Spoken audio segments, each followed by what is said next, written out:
going to red flag the event. They're going to stop the field, restart the race, and try and settle it. Got one smoking off turn to Blaney there. That'll be Blaney. Apparently he doesn't know it.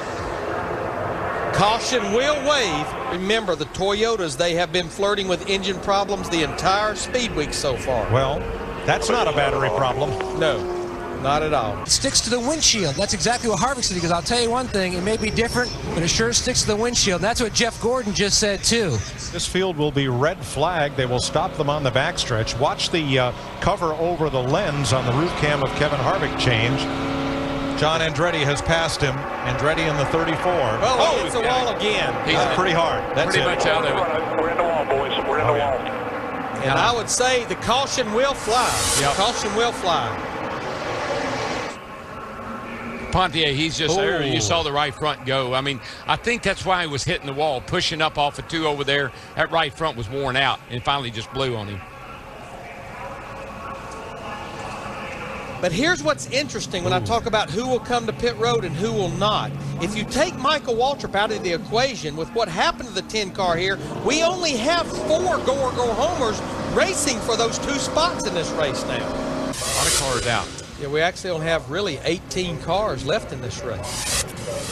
Because of all the oil that was dropped by Carpentier's engine, you saw that oil cooler leaking as he came all the way around. We're under the red flag for cleanup. What's happening? Not really. We'll see. We'll see. It's Brett Bodine, former driver, driving the pace car. Having a word with Tony. Kasey Mears. Ooh, gets tagged. And nowhere hard. for Dale Earnhardt Jr. to go in that 88 car. 2 more cars hard in the wall behind them. One is Hornish. Someone has run underneath the 5 car, it looks The like. others read Sorenson, and Mears ends up on his roof. It's Sam Hornish in the 77, because I knew the car just picked up off the ground all of a sudden. You couldn't even see Hornish from our angle. Dale Jr. okay after running into his Hendrick Chevy teammate. Bowyer's a fire over there, guys. Boys need to get out of those things. And I'm really worried. Here comes Kasey. Good. Sam Hornish moving around in his car. Very quick work by the Auto Club Speedway rescue officials and NASCAR officials. It's up high and he just loses it there. Comes down right. Just clipped Dale Earnhardt Jr. Got turned him around. But now this is when it really is bizarre. Watch this. Hornish already had damage and the hood was up so high he couldn't see out of the windshield, I don't think. Now watch Junior in the 88 come into this. Get clipped, knocking the right side sheet metal off and banging the left side. Now all drivers involved are okay.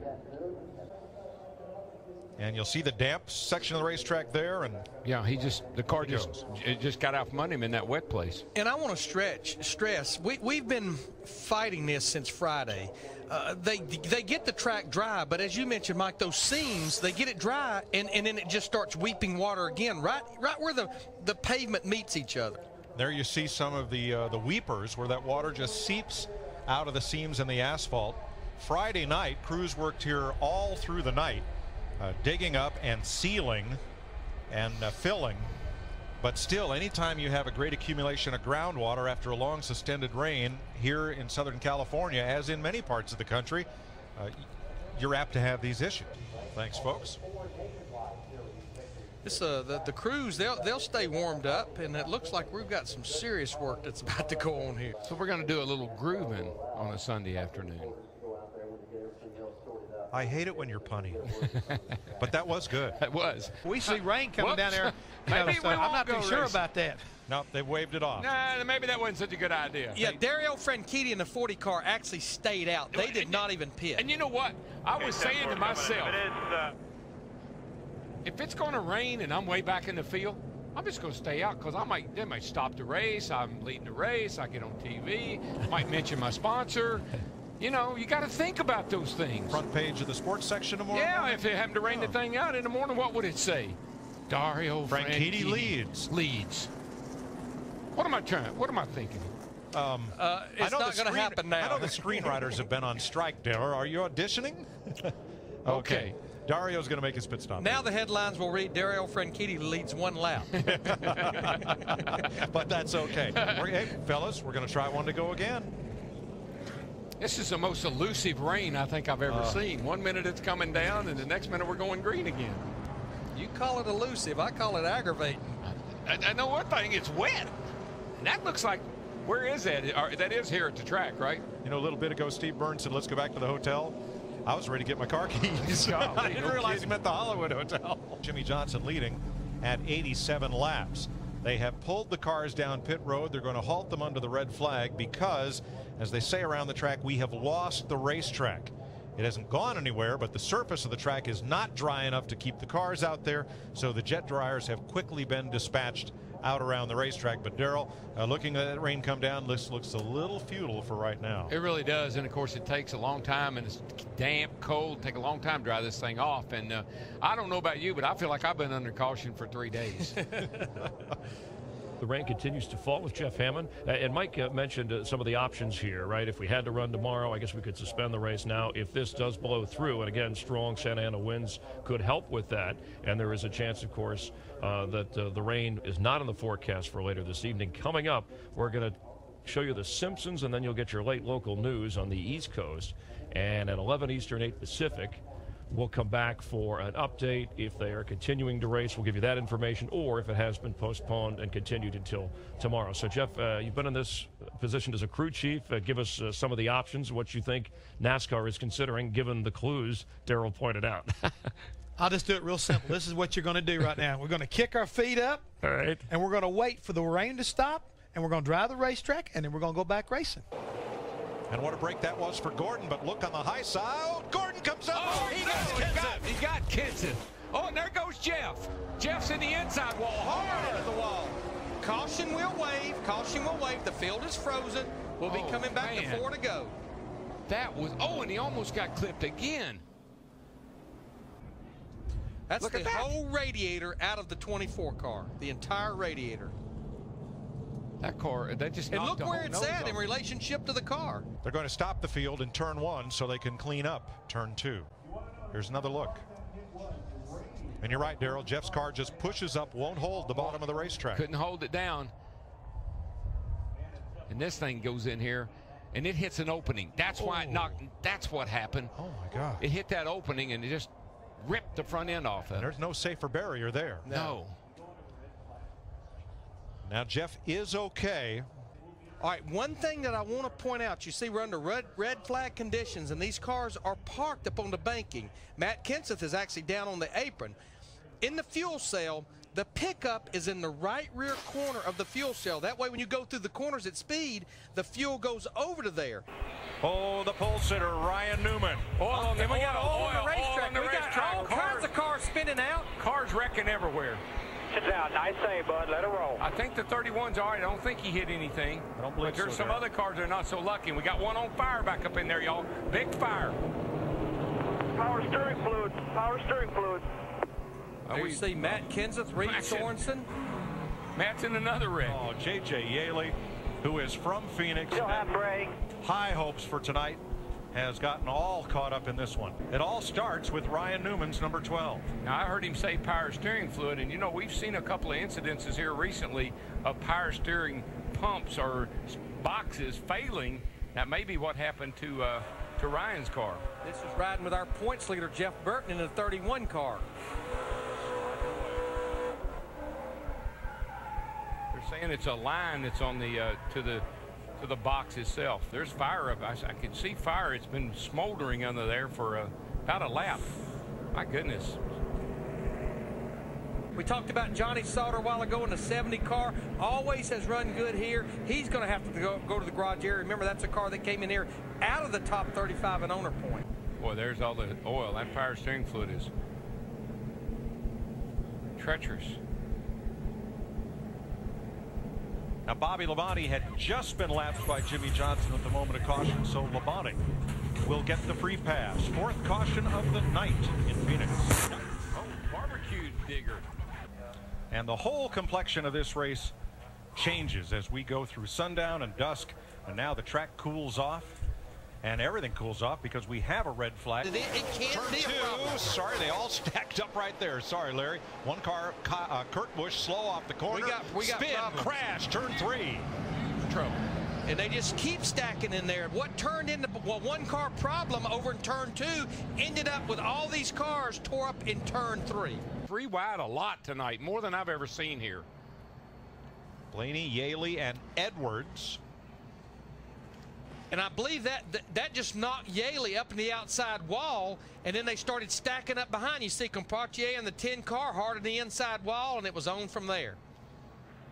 It was Carpentier's teammate, Elliott Sadler, couldn't check up quick enough, got in the back of Patrick. Boy, did you see Ryan Newman just go, all those guys going by on the apron. Nobody really got slowed down very much.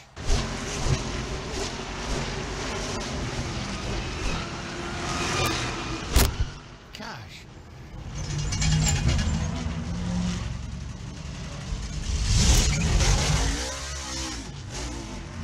And you know, right before this caution, I was just about to say that we were 228 laps into this race, now 230, and all 43 cars were still out there. Obviously, that's not the case now. Right now, Elliott in the Crash. Turn 2. Oh, and nowhere for Tony Stewart to go. And you see that nowhere for Denny Hamlin. They just keep wrecking over here. This is normal product of Dover Raceway. The concrete canyon. Goes Elliott there in the 19 car. He comes down the hill, right in the front of David Gilliland. Get another look at it, but I didn't see that David Gilliland did anything wrong. He was right on the bottom of the racetrack. Oh my Whoa, gosh. Hamlin came flying in there. Absolutely. Bill Elliott in the 21. See the 19 go up the hill. Here comes Tony, and he says, oh man, please go down. Please go down. Boy, look at Kasey Kahne in that 9. He actually got some damage on the rear. The 15's the one that done a whale of a job. 22 of 400 laps, and we're under the red flag. Let's go down to pit road and find out what's going on. Matt? Well, Bill, the raindrops have subsided, so Carl Edwards called it that there were some possible storms in the area, no wintry mixed up.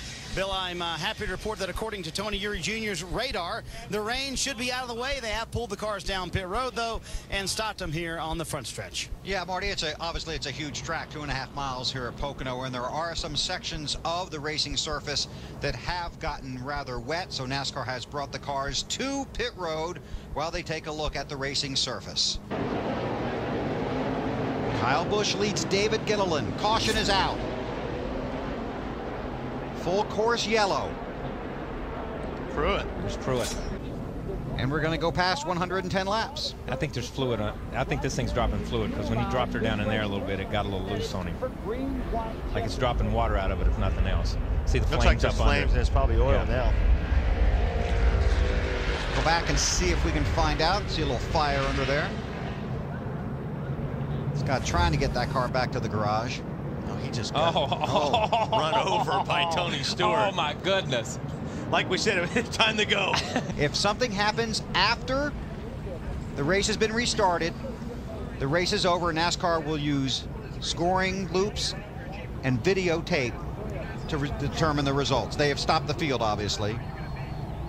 They are bringing the field down pit road. And this would be for the humidity? Humidity. It's good, though, man. I mean, look, you got Kurt Busch sitting there second. Waltrip, Busch is leading. Right. Michael is second. Yaley third. You know, these are guys that made something out of a really bad day. And Wally said it. Wally brought it up, and I think Larry brought it up. You look at the 2, the 55, the 96. Those guys weren't going to win the race, man. They had no chance of winning this race. The whole FedEx ground crew worked hard. We had great pit stops all day. I got to thank Toyota and all those guys for backing us up all year, and we're going to take this finish whether we go back or not. You know, we feel like we're going to improve if we do go back racing. We're definitely not going to go backwards. Thanks, Denny. This race has ended.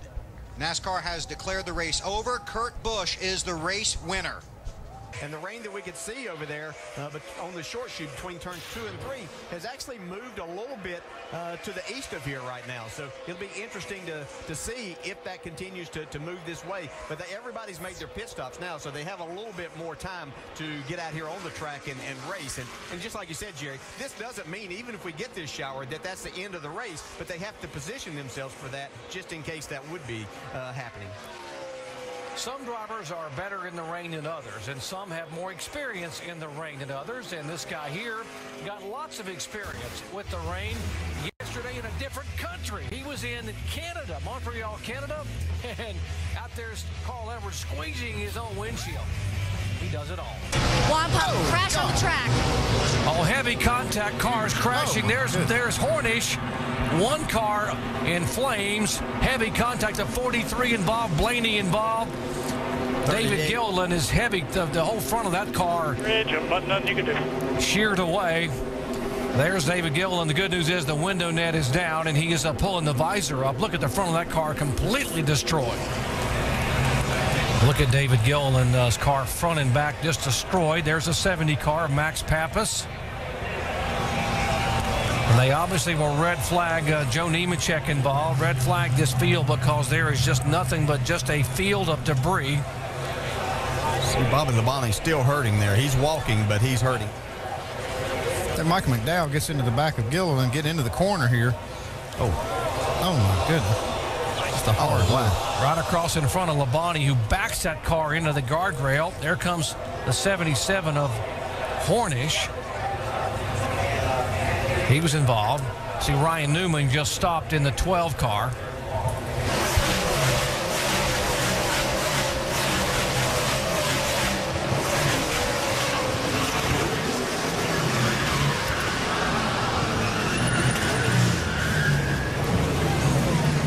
That was a lot of really hard hits right there.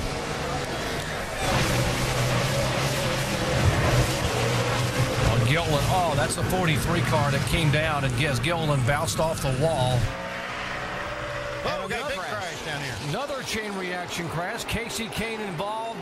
The 11 car involved. Denny, Hamlin, Kasey, Mears involved. Kasey Kahne, this is going to be a big blow for him in points. Heavy contact. There's the 7 of Robbie Gordon. They're going to throw a red flag right here. The track is blocked. That's extra fuel in the, yeah, there goes. He started it up just to put the fire out. There they are coming by the start-finish line. Contact, there's Mears. Like Michael Waltrip was involved. Those 7 of Clint Bowyer also involved. Gosh, what a wreck. Reed Sorenson able to get stopped there somehow.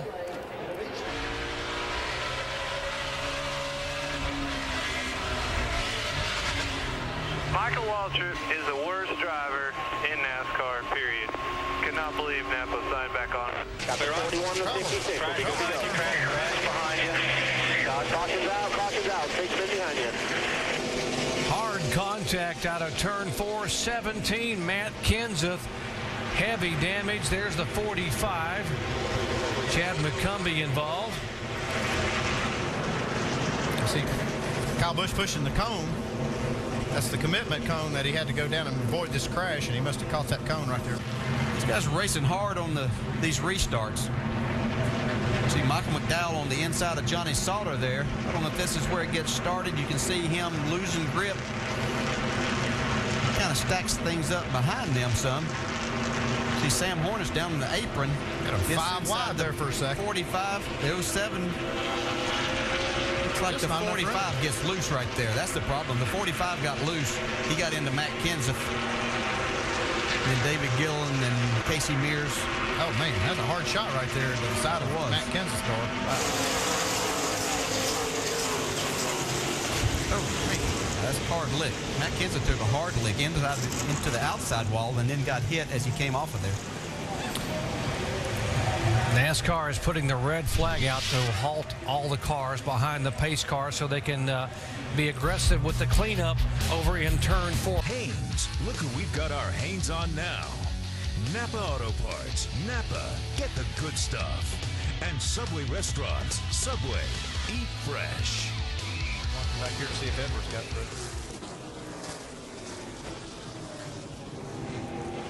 And the big one has happened at Talladega. Carnage all over the front straightaway here at the exit of pit road. Cars that have just been ripped apart. Martin Truex. Blue on the 83, guys. Right front tire on the 83. Saw the rest of it. The front of his car, number 1, is gone. There's the 83 car of Brian Vickers. They're putting the red flag out now to stop because there's so much debris down here. Here we go. You can see Vickers right there in the middle. He's up towards the front of the pack because Dale Jr. is the leader of the race. Oh, right there. man. Yeah, tire blows. Well, he just gets misses the 31. 9 cars involved into the 38. Look at Bobby Labonte. He's fishing his way through that. I'm telling you, he missed 2 or 3 guys by inches. Then you see Martin Truex had a hard lick on that inside wall. How did the 31 not get hit here? Watch the car come across right to Burton, right there. Ooh, that was close. Well, didn't we say in the top of this you had to be lucky? So that's one of those times it was lucky. You see Terry Labonte spinning down through there in the 45 car. Yeah, I didn't think Dale Jr. was going to want to stay down that bottom. You get down that bottom and you're trapped there. That was a close call right there. Woo. Oh, got trouble up front. Biffle right in front of Junior. Kenseth is in it.